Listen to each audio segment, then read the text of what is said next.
here in Pittsburgh. From day one of this pandemic, me and my coworkers have been on the front lines. It's my job. There's no working from home. We've kept the lights on and the power running to communities throughout Western Pennsylvania. Every day I deal with our electrical grid, so I know how critical infrastructure is to our communities.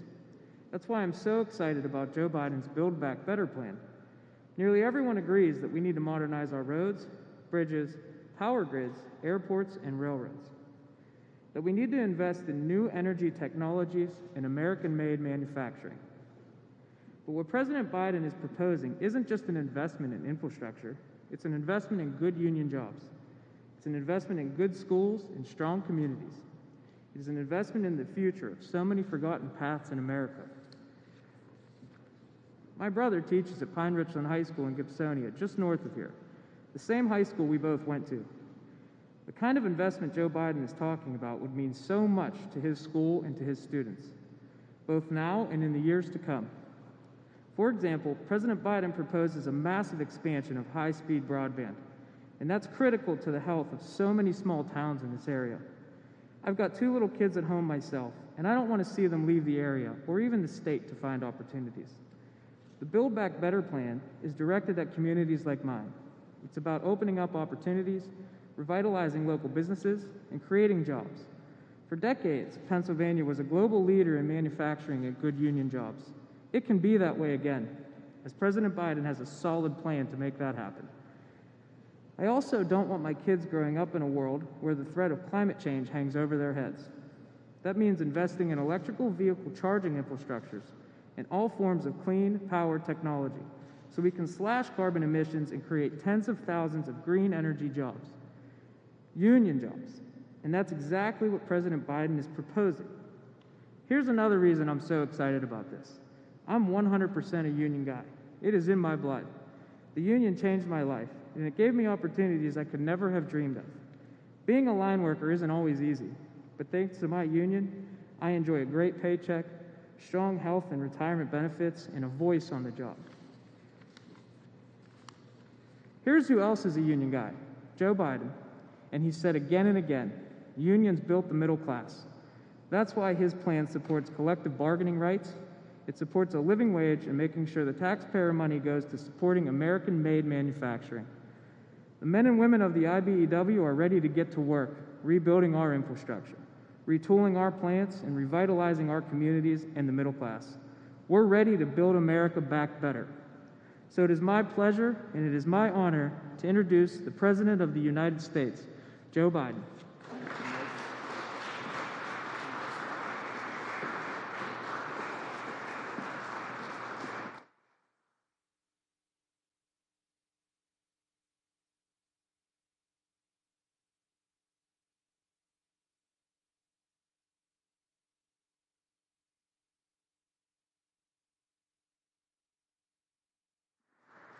Thank you.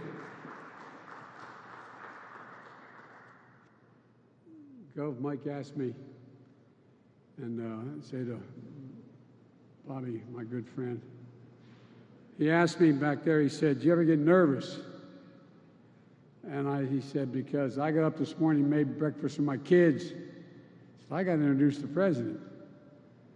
And what I say to you, Mike, you did a heck of a job, but I'd get nervous if I had to get up in the middle of the night, climb up a telephone pole, replace in the middle of a storm a connection that knocked out everybody's electricity, put a transformer in. That's what would make me nervous. So what you did was really good. I couldn't do what you do, pal. I couldn't do what you do. And I want to, and it's true, Mike, you're a union guy. Me too. I got in trouble, but I don't make any apologies for it. I'm a union guy. I support unions. Unions built the middle class. It's about time they start to get a piece of the action. To all my colleagues,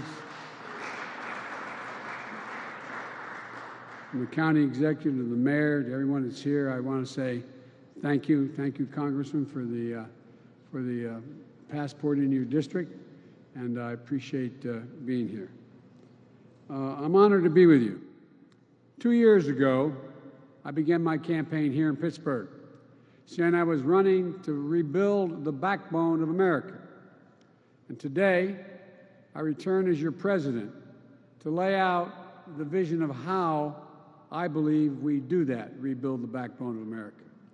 It's a vision not seen through the eyes of Wall Street or Washington, but through the eyes of hardworking people, like the people I grew up with, people like Mike and his union family, union workers from this Carpenters Training Center, people like the folks I grew up with in Scranton and Claymont, Delaware, people who get up every day, work hard, raise their family, pay their taxes, serve their country, and volunteer for their communities, and just looking for a little bit of breathing room, just a little bit of light. Ordinary Americans doing extraordinary things. People who break their necks every day for their families and the country they love. A country that, in fact, which on the day I was elected was in extreme distress, with the virus on a deadly rampage that has now killed over 500, I carry it in my pocket every day. I have the list of exactly how many have died. 547,296 Americans dead from the virus. More than all the people killed in World War I, World War II, the Vietnam War, 9/11. 547,296 Americans. And an economy that left millions out of work and created so much anxiety. That's why I moved so quickly to pass the American Rescue Plan with the help of my friends here in the Congress. I really mean that. It didn't pass by a whole lot, but with the leadership of Connor and Bobby and the Mayor, you got it done. Because it was an emergency. We needed to act to save jobs, to save businesses, to save lives. And that's what we did. We're beginning to see the results. We're on our way to having given 200 million vaccination shots in the first 100 days of my presidency. When I said I'd get 100 million done, people thought it was a significant exaggeration. We're going to get 200 million done, twice the original goal, because of all the help of all of you. Leading economists are now predicting our economy will grow 6% this year. That's a rate we haven't seen in years and years. We can cut child poverty in half this year. With the American Rescue Plan, we're meeting immediate emergencies. Now it's time to rebuild.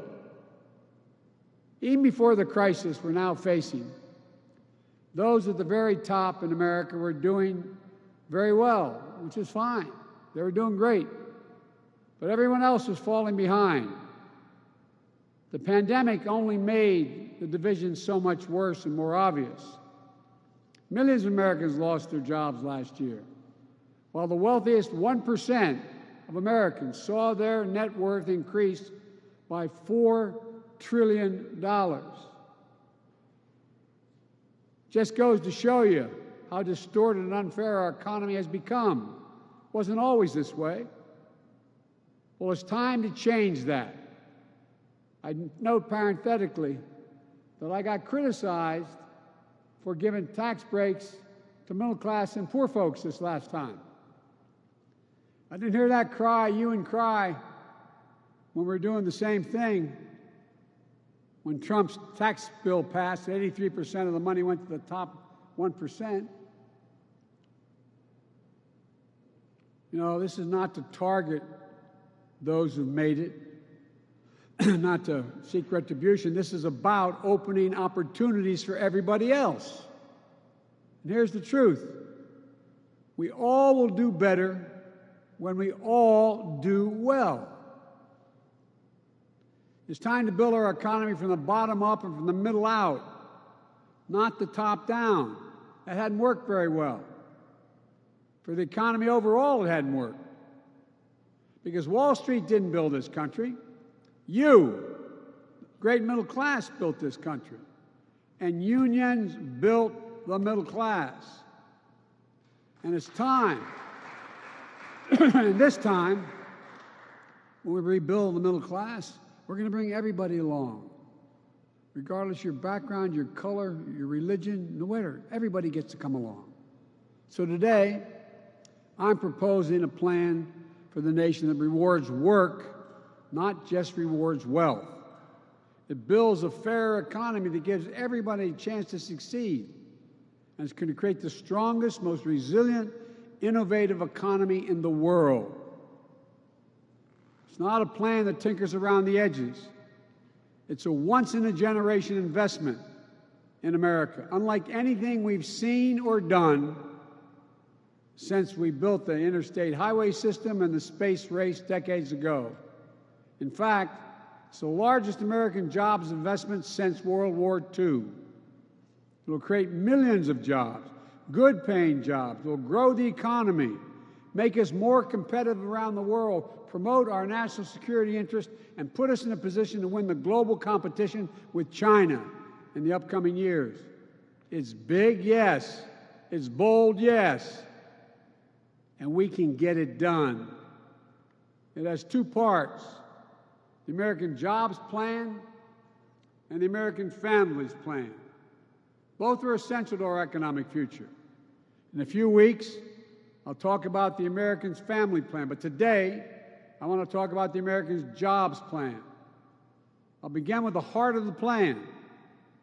It modernizes transportation infrastructure, our roads, our bridges, our airports. I just left your airport.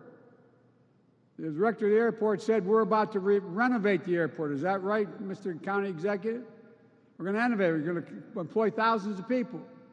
And she looked at me and said, I can't thank you enough for this plan. It grows the economy in key ways. It puts people to work to repair and upgrade that we badly need. It makes it easier and more efficient to move goods, to get to work, and to make us more competitive around the world. Some of you local officials know when someone wants to come in the area and a company wants to invest, what do they ask? Where's the first rail bed? How can I get to the railroad? What access to the interstate do I have? What's the water like? Tell me about it. It goes on and on. It's about infrastructure. The American Jobs Plan will modernize 20,000 miles of highways, roads, and main streets that are in difficult shape right now. It'll fix the nation's 10 most economically significant bridges in America that require replacement. Remember that bridge that went down? We got 10 most economically significant bridges with more commerce going across it that need to be replaced. We'll also repair 10,000 bridges, desperately needed upgrades to unclog traffic, keep people safe, and connect our cities, towns, and tribes across the country. The American Jobs Plan will build new rail corridors and transit lines, easing congestion, cutting pollution, slashing commute times, and opening up investment in communities that become connected to the cities and cities to the outskirts, where a lot of jobs are these days. It'll reduce the bottlenecks of commerce at our ports and our airports. The American Jobs Plan will lead to a transformational progress in our effort to tackle climate change with American jobs and American ingenuity, protect our community from billions of dollars of damage from historic superstorms, floods, wildfires, droughts, year after year, by making our infrastructure more secure and resilient and seizing incredible opportunities for American workers and American farmers in a clean energy future. Skilled workers, like one we just heard from, building a nationwide network of 500,000 charging stations, creating good-paying jobs by leading the world in the manufacturing and export of clean electric cars and trucks. We're going to provide tax incentives and point-of-sale rebates to help all American families afford clean vehicles of the future. The federal government owns an enormous fleet of vehicles, which are going to be transitioned to clean electric vehicles and hydrogen vehicles right here in the United States of America, by American workers, with American products. When we make all of these investments, we're going to make sure, as the executive order I signed early on, that we buy American. That means investing in American-based companies and American workers. Not a contract will go out that I control that will not go to a company that is an American company with American products all the way down the line and American workers. And we'll buy the goods we need from all of America. Communities that have historically been left out of these investments. Black, Latino, Asian American, Native Americans, rural, small businesses, entrepreneurs across the country. Look, today, up to 10 million homes in America and more than 400,000 schools and child care centers have pipes where they get their water from, pipes that are lead-based pipes, including pipes for drinking water. According to scientists, there is simply no safe exposure to lead for a child. Lead can slow development and hearing problems. The American Jobs Plan will put plumbers and pipe fitters to work, replacing 100% of the nation's lead pipes and service lines. So every American, every child can turn on a faucet of a fountain and drink clean water. With each $5,000 investment, replacing a line that can mean up to $22,000 in health care costs saved. Chance to protect our children, help them learn and thrive. We can't delay. We can't delay another minute. It's long past due. You know, in America, where the early interest was in internet, this thing called the internet that we invested. We invented the early internet. It was invented here. Millions of Americans, though, lack access to reliable high-speed internet, including more than 35% of rural America. It's a disparity even more pronounced during this pandemic. American Jobs will make sure every single American has access to high-quality, affordable, high-speed internet for businesses, for schools. And when I say affordable, I mean it. Americans pay too much for internet service. We're going to drive down the price for families who have service now and make it easier for families who don't have affordable service to be able to get it now. As we saw in Texas and elsewhere, our electrical power and power grids are vulnerable to storms, catastrophic failures, and security lapses, with tragic results. My American Jobs Plan will put hundreds of thousands